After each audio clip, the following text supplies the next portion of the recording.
네, 안녕하세요. 모토PD 정원준입니다. 이번 시간에는 푸조 5008 SUV와 함께 달려보도록 하겠습니다. 차량의 성격답게 먼저 2열에 앉았는데요. 우선 지금 이 상태에서 무릎 공간이나 머리 공간 모두 나쁘지 않습니다. 상대적으로 무릎 공간은 주먹 한 2개 정도 여유가 있는데요. 이 앞쪽에 이 테이블이 부착되어 있어서 약간 튀어나온 부분이 있긴 한데 그래도 앞쪽 공간은 여유가 있습니다. 또 이 아래쪽 발밑 공간은 지금 1열 시트를 가장 낮춘 상태에서는 살짝 발등에 걸리는 정도인데요. 하지만 이 가운데 부분은 평평하게 이렇게 플랫하게 되어 있어서 이 가운데 앉은 사람도 충분히 편하게 이동할 수 있을 것으로 보입니다. 하지만 머리 공간은 아주 여유롭다까지는 아닙니다.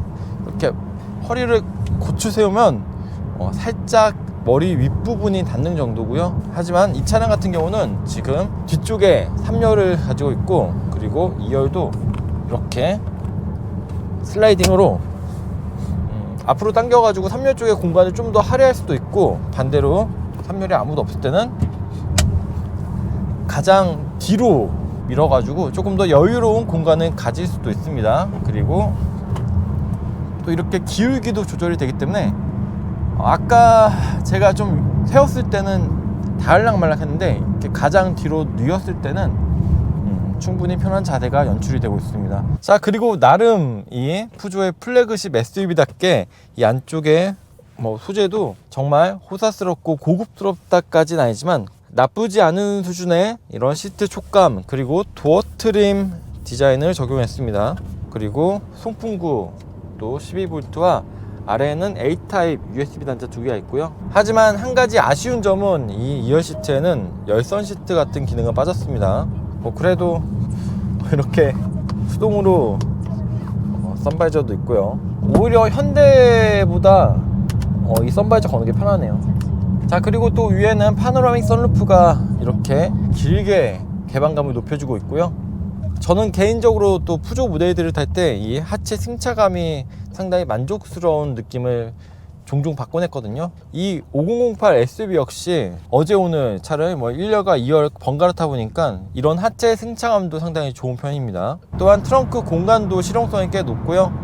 이 2열을 접었을 때는 정말 넓은 공간을 사용할 수가 있습니다. 5008에 대한 추가적인 정보를 설명드리자면 프랑스 대통령 마크롱의 공식 의전 차량으로 사용되기도 했고요. 국내 시장에서는 2023년 1월까지 누적 4,000대 이상의 판매량을 달성했습니다. 그리고 지금 타고 있는 이 1.2 퓨어테크 가솔린 엔진 같은 경우에는 2022년 4월에 추가가 됐는데요. 시승 모델의 트림은 GT 트림이고요. 가격은 5,300만원입니다. 이런 수입 7인승 SUV 치고는 가격이 꽤 합리적이라는 생각도 들고요.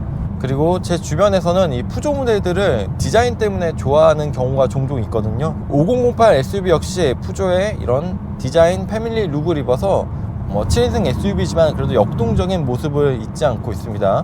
전면부에 이제 푸조 엠블럼 같은 경우에는 최신의 푸조 엠블럼이 아직은 아닌데요.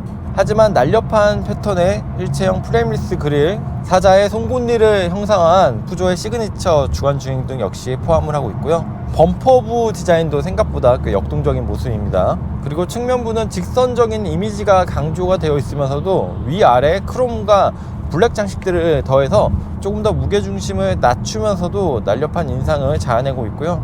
휠 사이즈는 전 트림 모두 19인치 알로이 휠을 장착하고 있습니다. 그리고 뒷모습 역시 사자의 발톱 자국을 형상한 LED 리어램프가 적용이 되었는데요. 이 형상 자체가 상당히 입체적이라는 점도 마음에 듭니다. 또한 방향 지시등 같은 경우에는 시퀀셜 타입으로 조금 더 멋을 살렸고요. 실내는 푸조의 아이코핏이 적용되었습니다.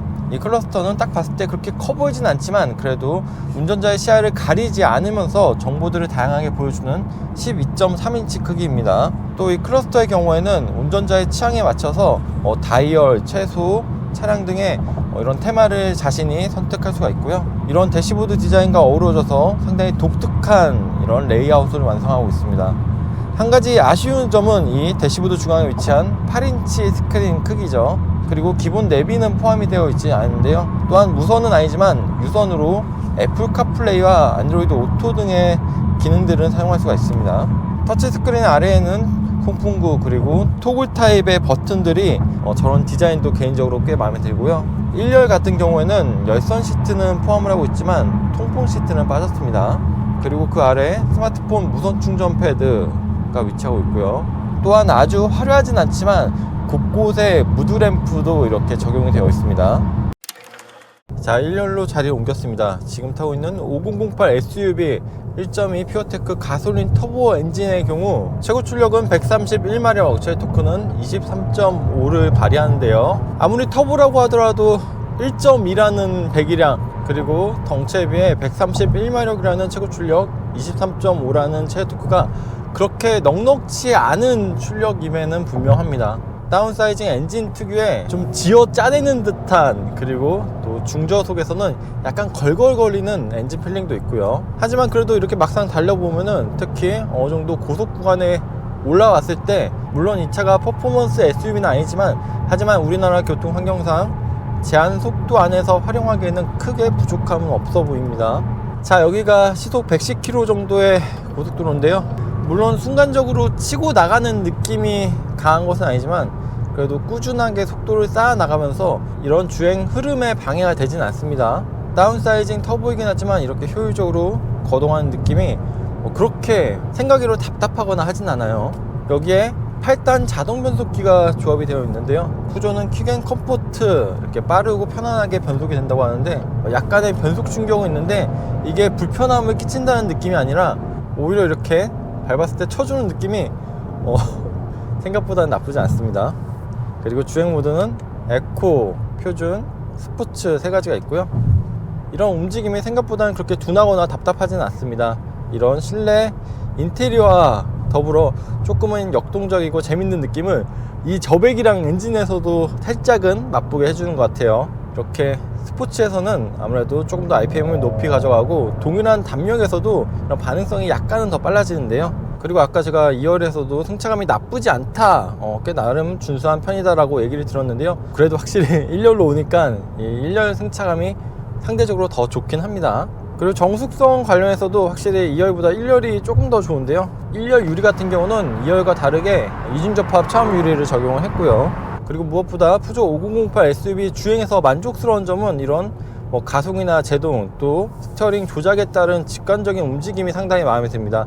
이게 정말 스포츠카처럼 날카롭게 예리하게 꺾어 나가고 멈추고 가속하고 이런 느낌은 아닌데요. 하지만 특히 이 컴팩트한 스티어링 휠 사이즈만큼 이런 조향 느낌이 상당히 직관적이고 좋아요. 그리고 주행 시에 안정감도 상당히 좋은 편이고요. 확실히 이 푸조 브랜드의 역사를 무시할 수 없는 게 이런 차량의 기본적인 성능에서 상당한 만족감을 느낄 수가 있습니다. 또한 최근에 에이다스 기능들도 나름 빠짐없이 잘 갖추고 있는데요. 이렇게 어느 정도 완만한 구분길 정도는 차선을 놓지 않고 잘 달려주네요. 생각보다 차로 중앙을 꽤 잘 잡는다. 자, 그리고 사운드 시스템도 10개 스피커에 포칼 사운드 시스템이 적용이 되어 있는데요. 한번 들어보도록 할까요?